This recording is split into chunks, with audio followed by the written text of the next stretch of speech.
Bagaimana caranya supaya kita istiqomah keluarga dan anak kita? Istiqomah itu artinya kita konsisten. Ihdinas siratal mustaqim. Konsisten itu artinya kita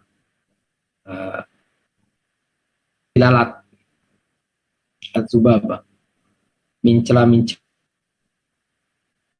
di datang ke tempat yang baik, datang juga ke tempat yang buruk. Allah oke, setan oke juga. Itu tidak istiqomah namanya. Istiqomah itu seperti lebah.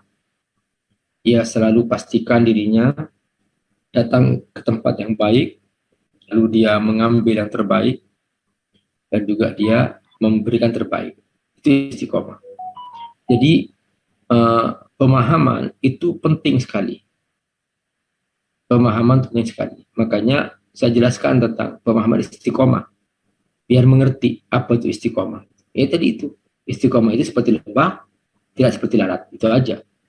Kalau mengerti apa itu istiqomah, maka kita akan menjadi istiqomah. Gitu. Terus yang kedua, cukup ini surah Al-Isra nih, bukti bahwa Al-Quran sangat agung.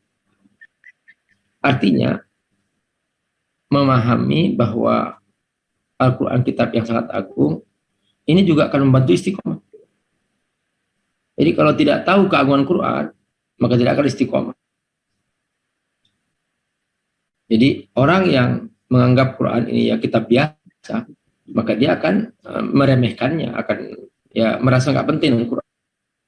Tapi orang yang mengetahui keagungan Quran seperti yang kita bahas barusan, surah Al-Isra ini surah memberikan hantaman keras ya.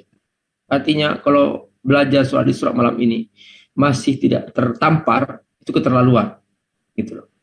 Keterlaluan. Artinya yang nggak ngerti. Karena memang sudah benar-benar ini pembahasan yang sangat menampar kita. Masih kurang apa lagi bukti-buktinya, gitu loh. Apa yang kita cari? Mau apa kita hidup? Mau ngapain?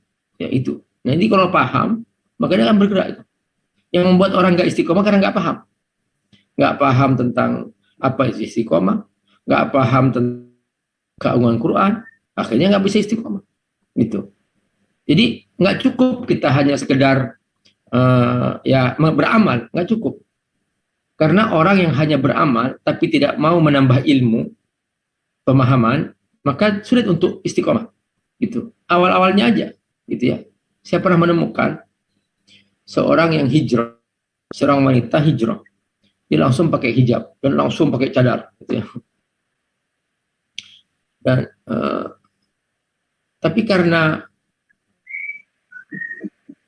tidak paham, jadi tidak paham apa itu dan apa itu kebaikan dan sebagainya. Begitu menemukan kesulitan dalam hidupnya, dia langsung berkata, loh, aku kan sudah hijrah ya Allah, aku kan sudah pokok semakin sengsara hidupku. Kalau gitu aku akan balik lagi kepada masa lalu aja lah. Akhirnya ditinggalkan hijabnya, ditinggalkan semua, bongkar lagi. Dia balik lagi kepada kemaksiatan yang lalu itu. Semakin parah. Jadi hidupnya semakin sengsara. Gitu ya. Langsung dicerai oleh suaminya, langsung dia dibiarkan terlantar, langsung dalam keadaan seperti itu. Jadi kalau kita ngikuti Allah ya jangan setengah-setengah gitu. Jangan karena kepentingan. Nggak usah. Mau sengsara, mau nyaman, tetap aja ikut Allah gitu. Nah itu pentingnya paham. Terus yang ketiga, hadir majlis taklim. Majlis taklim seperti ini adalah memberikan pemahaman yang benar tentang keilmuan gitu. Sehingga kalau kita benar-benar mengerti tentang pentingnya ilmu, kita akan bersungguh-sungguh untuk terus mencari ilmu. Gitu. Terus terang aja, Bapak Ibu Allah, nanti di akhirat akan menyesal ya orang-orang yang tidak mau menyempatkan dirinya untuk mencari ilmu. Pasti menyesal. Gitu. Kita beruntung dimudahkan oleh Allah bisa hadir sekalipun kita di rumah masing-masing dalam satu majelis yang luar biasa. Jadi ini keuntungan. Kalau sudah diberi kemudahan oleh Allah seperti ini, kan kita mengerti dalam firman Allah itu Al-an khaffafallahu ankum wa alima anna fikum dha'fa. Allah tahu bahwa umat akhir zaman itu umat yang lemah imannya. Allah ringankan dengan cara apa? Allah buka sosial media sampai ada pengajian lewat Zoom dan sebagainya. Kalau masih cara seperti ini juga tidak datang, masih keterlaluan itu sudah. Gitu.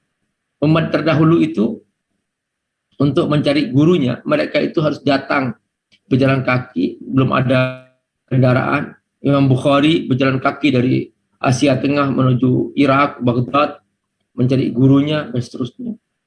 Mereka nggak punya apa-apa, sampai makan daun-daunan di tengah jalan.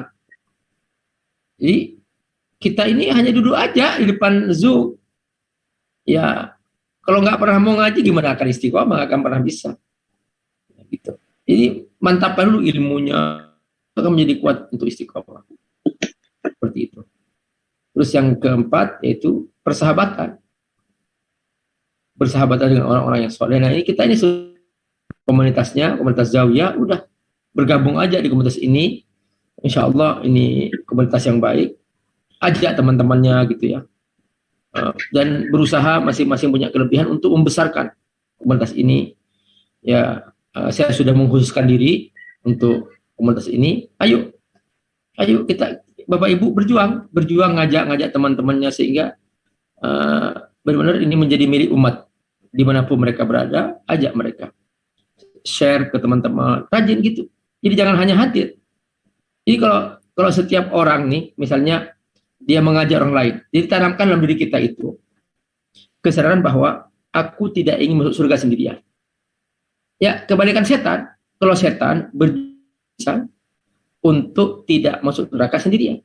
Nah, kita ini misalnya nih, setiap orang mengajak 10 orang aja per orang, mengajak teman 10 orang, ayo kita ngaji dong. Saya yakin ini yang hadir nggak hanya segini, gitu loh. Jadi saya itu nggak habis pikir, Bapak Ibu. Setiap buka HP itu selalu ketemu dengan sharing film layangan putus. Ketemu itu, buka ketemu itu. Ya Allah, dalam pikiran saya mereka ini rajin banget nge-share, gitu loh. Nah, kita ini coba pengajian kita ini coba di cut dipilih, di capture kata-kata yang bagus, di share di TikTok, di mana pokoknya share sebanyak-banyaknya gitu. Saya yakin kalau semua kita seperti itu, jadi kita akan menang gitu loh. Tapi sayang kita tuh habis ngaji udah diem aja gitu, nggak mau mikir gimana misalnya menyebarkan ini, dibikin caption, di share di berbagai sosial media sehingga banyak orang nggak kenal pengajian kita gitu. Nah makanya teman-teman rahimakumullah, ayo semuanya terlibat untuk benar-benar kita aktif gitu. Jadi makanya oleh Allah dibagi dua orang yang kajian itu, ada yang pasif namanya al-qaidun, ada yang aktif namanya al-mujahidun. Beda derajat di surga.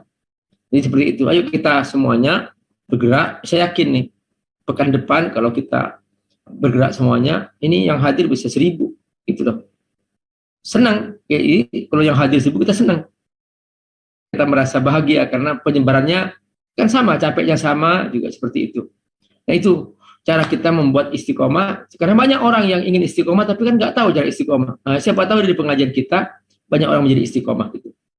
Misalnya tiba-tiba di Amerika misalnya ada orang yang galau, begitu dapat sharing kita, mereka tentu menjadi bertobat dan mereka menjadi orang yang istiqomah gitu. Ya itu mungkin, ayo kita semua sama-sama berjuang. Saya berjuang untuk hadir, Bapak Ibu juga berjuang untuk menyebarkan, mengajak orang teman-teman supaya kita kebagian pahala yang sama. Semoga berkah.